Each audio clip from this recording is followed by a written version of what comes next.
In this video, we're going to be looking at my custom U.S. agent, John Walker. I made this figure because I wasn't really happy with the figure that Hasbro gave us years ago in the Epic Heroes line. They use the buggy cap body for John Walker, and John Walker is a good-sized character in the comics. John Walker is listed as like being 6'4", while Steve Rogers at 6'2". So figure-wise, we actually had a John Walker smaller than Captain America, so which messes with my. I like my figures to actually be in closer scale with one another, probably where they were supposed to be in the comics. So it always bugged me, so I had to make my own John Walker. Style-wise, I wasn't going for any set design. Like I wasn't going for his classic look. I wasn't going for a modern look. I was wanting to do more of a my style, using different Captain America parts and parts available. Want to give it a little more tactical look for John Walker. And at the time when Hasbro actually made the original U.S. Agent figure on the bucky cap body, as you can see, it's quite a bit smaller than this is using the Grim Reaper style body. And during that time, the Captain America was on the older, now obsolete Shield Agent body. You can see with making John Walker on the bucky cap body and having Cap being taller than him, really didn't sit right with me, because John Walker is a slightly bigger than Cap. He's 6'4" versus Cap's 6'2". To me, John Walker needs to be a bigger, buffer character, in which the Grim Reaper style body works great for John Walker. For the recipe on this U.S. Agent, the base body is a Walgreens exclusive Punisher. I use the harness off it. Having the black costume works great for keep from down from paint rub. The shoulder harness is from this figure. I just trimmed off the bullets off the harness to give it a different look so it doesn't interfere with the straps. The forearms and hands actually come from the Marvel Now Captain America. This was just a great sculpt, and the lack of paint just really hurts this figure. But when you add a little bit of paint to the shading, this figure really pops. Even this figure, though, is taller than Bucky Cap. And this figure is a little bit on the small side, as what Steve Rogers should be. But it's still such a great sculpt. The belt actually comes from the Secret Wars stealth suit Captain America from the Abomination Wave, the comic book of Abomination Wave.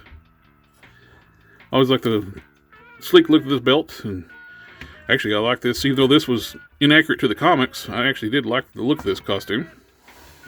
The holster actually comes from Paladin. I have no idea who Paladin is. I didn't care to sacrifice his gauntlet, but he comes with 2 guns and 1 holster. So I didn't really care to sacrifice giving him his holster for U.S. Agent, which is I much prefer this character since I actually know this character and not this one. The boots and the head actually came from the 3-pack Captain America from Target. There's packaged with Radioactive Man and Miss Marvel. Don't have any of those figures left. I've always used those for fodder for different customs. But it's basically the same as the Ultimate Cap. You get the same boots and the head. The only difference with that 3-pack one had better painted eyes. It's one of the few things I didn't repaint on this figure because the eyes were actually painted really well. And one of the added bonuses too with using the boots off that figure makes the Grim Reaper body a little bit taller than if you say you have the wolf cap. That makes him just a little bit taller, which should scale about perfect, being a 6'4" versus a 6'2". Now this one actually had a better scaled head. Never was crazy about the head sculpt on this figure, so it's a little bit on the large side, bulbous. Kind of like to get like another Toy Biz Series 1 cap and paint up for this body. And the last piece for him was a gun I got from Casting Cave. It's just one of the guns they actually had. It looks like it's a 1911 45 ACP. At the end of the gun, I actually did drill it out so I could use the Black Widow Daily Origins Target exclusive accessories at the muzzle flash. Plugs into the end of the barrel. And the smoke plugs into the end of the barrel. To get this head to fit on this body, I did actually have to Dremel it out some, to hollow it out. I drilled the socket a little deeper inside the head to actually fit the body. So you can still see the blue inside. Instead of doing the wings on the side of the head, I actually did a stylized wing pattern on the side of the head. I just freehanded it on both sides. I touched up the skin tones on the face. On the chest stripe, Actually, these are hand painted. I did mask them off with some masking tape to get the stripes clean.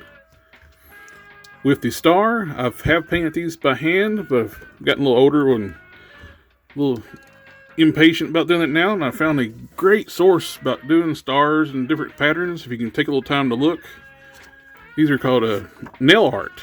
You can actually get them for fingernails.